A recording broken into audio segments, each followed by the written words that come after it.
आज आमच्याकडे इडली आणि डोसे बनणार होते. त्यासाठीच मी भिजत घातलेलं बॅटर इकडे छान फ्लफी झालं होतं. त्यानंतर मी चटणी बनवायला घेतली. सर्व मिक्सरमध्ये बारीक करून घेतली आणि त्यावर छान तडका टाकला. इकडे छान माझी चटणी पण रेडी झाली होती आणि इकडे मी इडली बनवायला घेतल्या आणि इकडे सॉफ्ट इडल्या मस्त बनवून रेडी झाल्या. त्यानंतर छान नाश्ता वगैरे केला आणि थोडं बाहेर गेलो.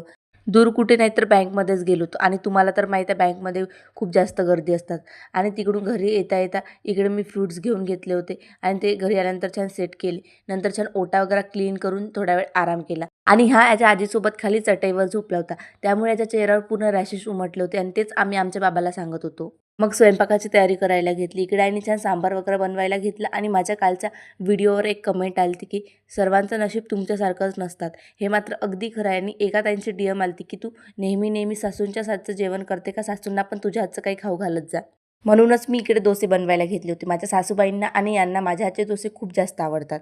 पण मी सांबार मात्र आईंनाच बनवायला लावला कारण यांना आईंच्याच हातचा सांबार आवडतात आणि माझ्या हातचे डोसे आणि चटणी. त्यानंतर आमच्याकडे जोपर्यंत सांबारला तेलाचं तर्री दिसणार नाही तोपर्यंत हे काही खात नाही. माझं इकडे सर्व रेडी झाले होतं आणि मी इकडे डोसे बनवायला घेतले आणि बरोबर खायच्या टायमामध्येच यांना काम आठवलं. हे बाहेर गेले होते म्हणून इकडे मी गरमागरम आईंना डोसे बनवून दिले आणि त्यानंतर छान मी पण खाऊन घेतले.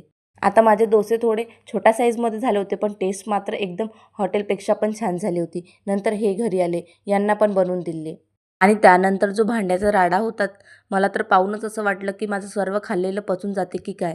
आणि तसं ठेवून काही मला झोप आली नसती. त्यामुळे मी सर्व भांडी वगैरे घासून घेतली आणि छान ओटा वगैरे क्लीन करून घेतली. तेव्हा कुठे मला शांतता वाटली. चला तर मग आजच्यासाठी एवढंच. तोपर्यंत बाय.